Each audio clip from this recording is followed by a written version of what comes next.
I'd only been working at Hollowbrook Mortuary for a week before I realized something was terribly wrong. At first it was just an odd feeling, a vague sense that the air in the place was too heavy, too still. I had taken the job out of necessity, bills piling up, a desperate need to keep my life from unraveling. It wasn't glamorous, but it was steady, and I told myself it might even teach me something about death, maybe even about life. The funeral home was housed in an old Victorian manor, the kind with narrow windows that never seemed to let in enough light. My duties were simple: help prepare the bodies, set up for services, and keep the place in order. The work was monotonous, almost mind-numbing. But then came the smell. It started as a faint whisper in the air, something acrid beneath the chemical tang of embalming fluid. Not the expected scent of decay. This was different, sharper, as if the rot was still alive. It clung to me, seeped into my clothes, curled up inside my sinuses. No one else seemed to notice. I chalked it up to being new, my senses overreacting to the environment. But the more I ignored it, the worse it became. One night, while working alone in the preparation room, the stench became unbearable. It was like a living thing, pressing against my skin, suffocating me. The source seemed to be one of the caskets, its lid sealed tight, yet the smell leaked through, snaking into the air. My gut twisted as I reached for the lid, my fingers hesitating just before the latch. When I finally lifted it, expecting to find a body in an advanced state of decay, I found something far worse. The corpse inside was normal. It had been embalmed, dressed, prepared for burial. There were no outward signs of decomposition, but the smell, that awful, putrid stench, poured from the coffin like a living thing, filling my lungs, making my vision swim. I slammed the lid shut and stumbled back, gasping for breath. That night, sleep was impossible. The odor followed me home, clinging to my sheets, my skin, even my dreams.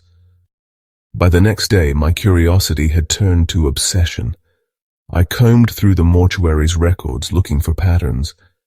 Every corpse that reeked of that impossible stench had come from the same part of town, Glenmere Heights, a place whispered about for its crime, its unsolved disappearances.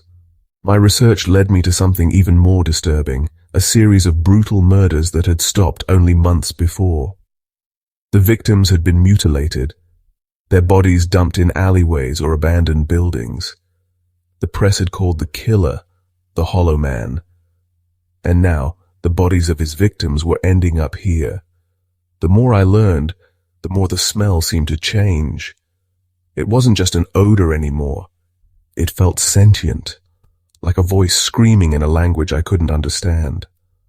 I started keeping a private log, noting every body that carried that awful stench, every anomaly, every whisper of something unnatural.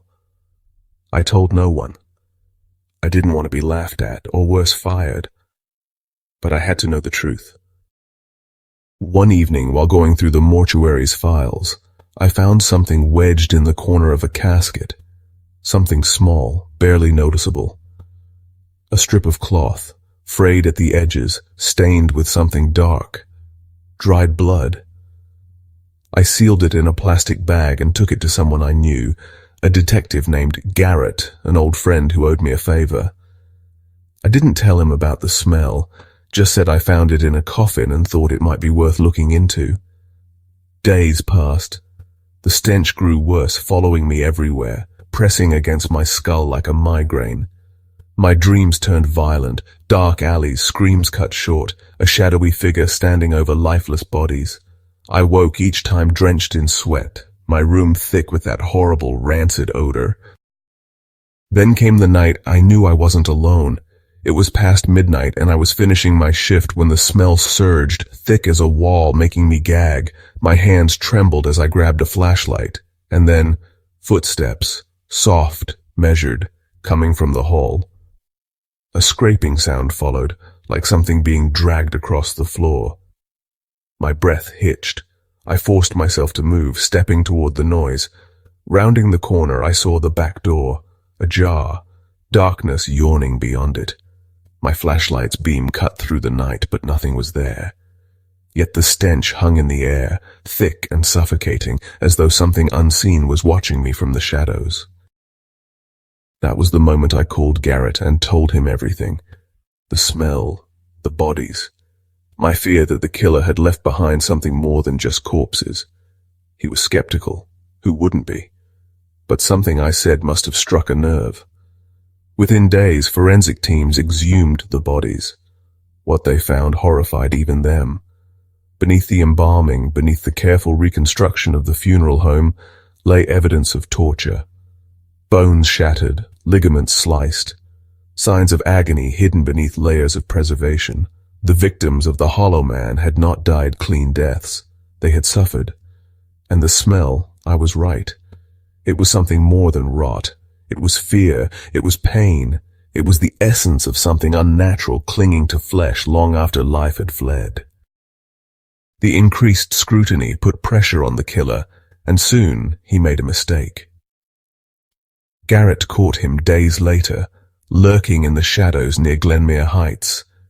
When they searched his apartment, they found trophies. Clothes, jewelry, even teeth. But there was one thing they never found an explanation for: the smell. Even after the killer was taken away, even after his victims were laid to rest, that rancid, choking stench never truly faded.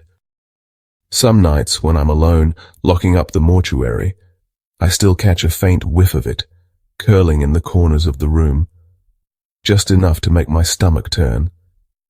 I tell myself it's my imagination, that the nightmare is over. But deep down, I know better. The dead don't always rest easy. And sometimes they leave behind a scent of something far worse than death.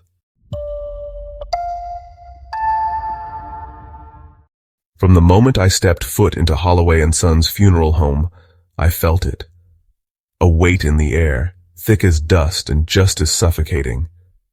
The place had stood for over a century, its Victorian spires clawing at the Chicago skyline like skeletal fingers. It had seen thousands of mourners shuffle through its ornate doors, had swallowed their whispers, their grief, their last goodbyes. The wallpaper, yellowed and curling at the corners, held the scent of decay. The wooden floors creaked underfoot as if whispering secrets. My job was simple: prepare the bodies, make sure every detail was pristine for the grieving families. Most nights I worked alone, the silence settling in my bones like a second skin. But then there was the crying. It started in November, on a bitterly cold night. I was finishing up an embalming, my hands stained with formaldehyde, when I heard it, soft, fragile, unmistakably childlike. At first I thought it was just the wind wailing through the drafty halls. But no, it was weeping, the kind that burrows into your spine and twists. I froze, my breath hitching in my throat. It was late. No one else should have been there. The sound led me down the dimly lit corridor, past rooms filled with polished caskets waiting for their occupants. The crying grew louder as I approached the storage room. I flicked on the light. Dust motes hung thick in the air, untouched coffins lined the walls. And then my eyes fell upon it, a small antique casket, half hidden in the shadows. Unlike the others, this one was different. It was smaller, adorned with faded carvings of stars and moons, its once white paint now dulled by time, and on its side a name was scrawled in delicate lettering, nearly worn away by age: Elliot. As soon as I touched the lid, the crying stopped. A deep, unsettling silence swallowed the room. My skin prickled with something cold and unseen. I pried the lid open, expecting, what exactly, bones, dust? But it was empty. Over the next few weeks, the crying returned like clockwork. Always around midnight. Always leading me back to that casket. I tried to ignore it, I really did. But how do you ignore something that seeps into your dreams, into your bones? I asked my colleagues if they'd ever heard it, but they only offered uneasy glances. One, a grizzled old mortician named Davis, finally pulled me aside. I heard it too, when I first started, he muttered. A child's weeping. Never figured out why. Best advice? Ignore it. Some things ain't meant to be disturbed. But I couldn't. I scoured the funeral home's records, searching for any mention of Elliot. There was nothing. It was as if he had never existed. So I turned to the city archives. After days of combing through brittle newspaper clippings, I found it. An article dated from 1952. A boy named Elliot Grayson had gone missing. His body was later found near the river, cause of death unknown. His remains were supposedly interred at Blackwood Cemetery. But when I visited his grave, I found something that made my blood run cold. The grave had been disturbed. The soil was loose, recently turned. The headstone was nearly illegible, crumbling from neglect. And worse, there was no casket beneath. Someone had moved him. Back at the funeral home, I confronted the small casket once more. The crying had grown worse, louder, more desperate. When I placed my hands on the lid, the lights flickered. The air turned ice cold. Then I heard it, a voice, small, fragile, right behind me. Help me. I spun around, but there was nothing. Just my own reflection in the steel embalming table, my face pale, my eyes wide with terror. But for a split second I swore I saw something else. A shadow, barely there, the outline of a child standing just behind me. I ran. I nearly quit that night, but guilt gnawed at me. If Elliot's spirit was trapped here, I couldn't just abandon him. So I did the only thing I could think of. I placed a candle inside the small casket and whispered words of release. The temperature dropped so low I could see my breath. The shadows along the walls stretched and twisted. The candle flickered violently, and for a moment I felt something lift. A presence unraveling, dissolving like mist. Then silence. After that night, the crying stopped. Months passed. The funeral home continued its work, ushering the dead to their final rest. But every now and then, a new employee would mention something strange, feeling watched, hearing faint whispers late at night. I say nothing, but deep down I know Elliot never really left. Working at the Ashwood Memorial Funeral Home wasn't a glamorous job, but it was one I took pride in.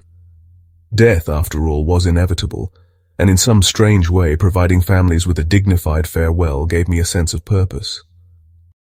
My name is Ethan Carter, and for the past 6 years I had worked as the head mortician. My days were predictable, filled with grief-stricken families, soft organ music, and the scent of lilies that clung to every fabric of my existence.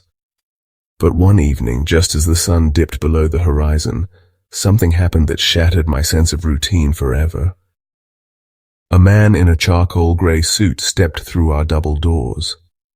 He was in his mid-50s, sharp-featured with a neatly trimmed beard and cold, calculating eyes.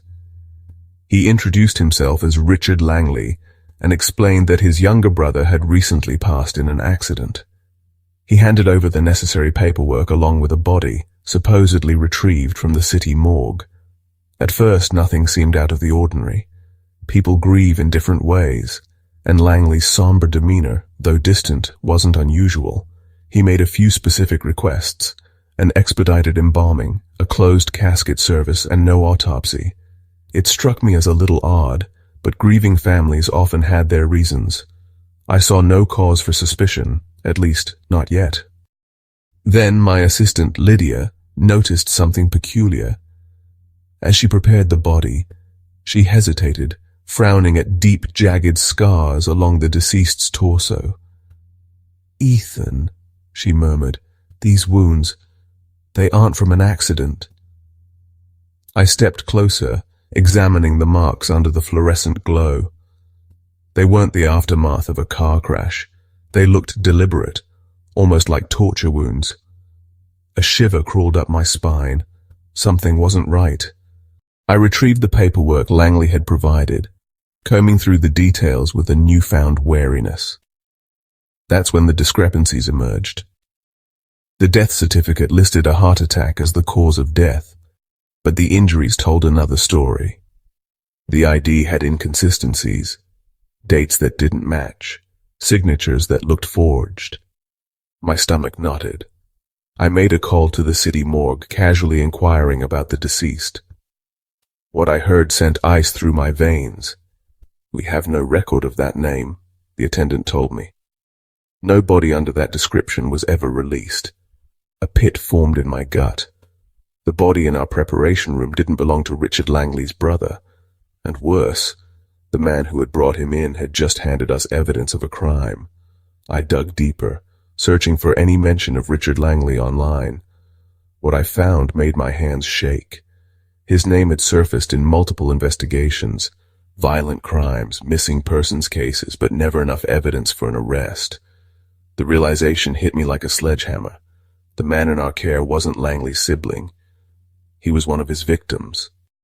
I debated calling the authorities immediately, but instinct told me to tread carefully. Langley was dangerous. If he suspected something, there was no telling what he might do. Instead, I reached out to a friend in law enforcement, giving them enough details to act without tipping our hand. The next day, undercover officers positioned themselves around the funeral home, blending in with the grieving visitors. The tension in the air was suffocating. Then, right on time, Langley arrived for the service. He was calm, almost eerily so, walking among the mourners as though nothing was amiss. But the moment the officers moved in, his mask slipped. His gaze locked onto mine, and for the briefest second I saw something in his eyes that made my blood run cold. Not fear, not anger, but amusement. As if he had expected this. As if he had already planned for it. He didn't resist. He let the officers cuff him, his lips curling into a knowing smile. As they led him away, he turned his head slightly, whispering just loud enough for me to hear. "You almost let me get away with it." The trial that followed unearthed horrors I wish I had never known. Langley had used funeral homes before, slipping bodies into graves under fake names, evading the law for years. He had nearly succeeded again. Nearly. The Ashwood Memorial Funeral Home would never be the same. For weeks, reporters hounded us, and the city whispered about the murderer who had almost buried his crime in plain sight. Security protocols were tightened, and I found myself watching every new client with suspicion. I still take pride in my work, still help families find peace, but I no longer take anything at face value. Because sometimes death isn't just the end of a story. Sometimes it's the beginning of something far, far worse.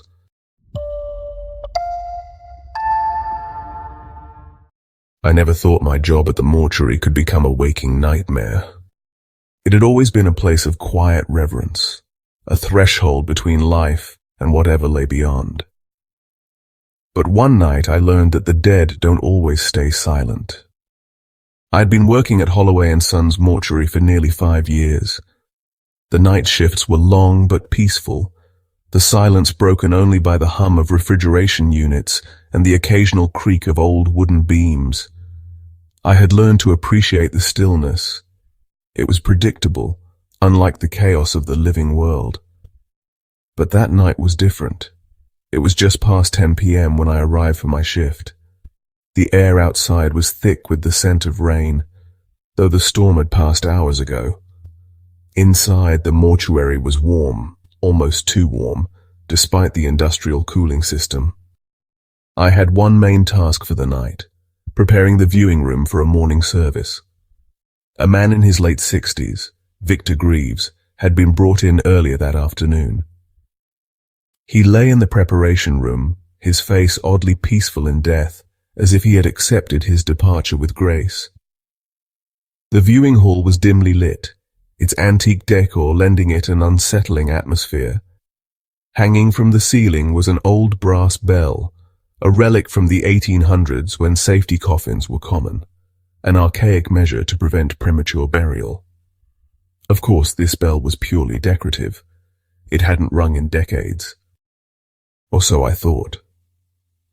As I set about arranging the flowers and adjusting the casket, a sharp chime rang out. I froze, my breath catching in my throat. It wasn't loud, just a soft, solitary note, but in the heavy silence it might as well have been a gunshot. I turned toward the bell, half expecting to see it swaying, but it was still. Perfectly still. I tried to shake it off. Old buildings groaned, metal contracted in the cold. There were logical explanations. I focused on my work, telling myself I was being foolish. But then the bell rang again. This time it wasn't a single chime. It was a frantic, insistent ringing, as if someone, or something, was desperately trying to get my attention. A shiver clawed its way down my spine. There was no draft, no wind, and there was no rope attached to that bell. I stepped closer, staring at it, half expecting it to move again, but just as suddenly as it had started, the sound stopped. The air felt heavy, thick, charged with something I couldn't name. Then, from the corner of my eye, I saw it. The casket had shifted. Not by much, just an inch, maybe two, but I knew without a doubt that I had placed it dead center. My stomach clenched. My hands grew clammy. I bent down to check the floor, looking for uneven tiles. Anything that could explain how the casket had moved on its own. Nothing. Then, the lid trembled. It was slight, almost imperceptible, but I saw it. My breath hitched. A rational part of me screamed that it was just nerves, that my mind was playing tricks on me. But my gut told me otherwise. I reached out, fingers trembling, and gently pressed on the lid. The wood felt cold, too cold. I braced myself, mustering every ounce of courage I had, and lifted it. Victor Greaves lay exactly as he had before, hands folded, eyes shut. But something was wrong. The air around him crackled with static, an energy that made my skin prickle. A metallic tang filled my mouth, and then a whisper. It came from nowhere and everywhere, a breath against my ear.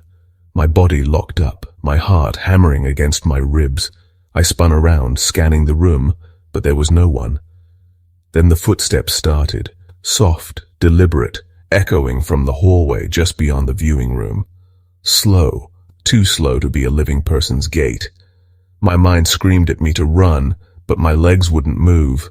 Instead, I found myself stepping toward the sound, flashlight in hand, following the phantom footsteps into the corridor. The hallway was empty. Dusty floral arrangements lined the walls, their wilted petals untouched for years. At the end of the corridor was a storage room filled with old records and forgotten funeral relics. The footsteps led me straight to it. I pushed the door open, my flashlight beam cutting through the darkness. The room was still, undisturbed. But then, the bell rang again, its clang echoing down the hall. My blood turned to ice. I spun on my heel, bolting back to the viewing room. My eyes locked onto the casket, expecting to see it open, expecting to see Victor Greaves sitting up. But it was closed. Sealed. I let out a breath of relief, but it was short-lived. Because then, the lights flickered. Once. Twice. And then, total darkness. My flashlight flickered in my grasp, casting erratic shadows on the walls. And in that dim, stuttering light, I saw it. The casket lid rising, not being thrown open, not violently disturbed. It was lifting, slow, measured, as if someone inside was pushing it open inch by inch. My breath hitched, terror swallowing me whole. Then something ice-cold grazed my shoulder. I screamed. The bell rang, frenzied and wild. The darkness seemed to pulse around me, suffocating, smothering. My vision swam, my body shuddered, and then nothing. The next thing I knew, I was on the floor, my flashlight lying dead beside me. The overhead lights were back on, their glow steady and unbroken. The casket was closed. The bell was still. Trembling, I stumbled to my feet. There were no signs of disturbance, no footprints, no open doors. Just silence. I walked out of Holloway and Sons mortuary that night and never returned. I sent my resignation the next morning, unable to face the things I had seen. But the fear never left me. Even now, years later, whenever I hear the chime of a bell, be it a church toll or a store's entrance chime, I am dragged back to that night, to the silence before the horror, to the moment I realized that some doors, once opened, can never truly be closed, and that sometimes the dead aren't ready to rest.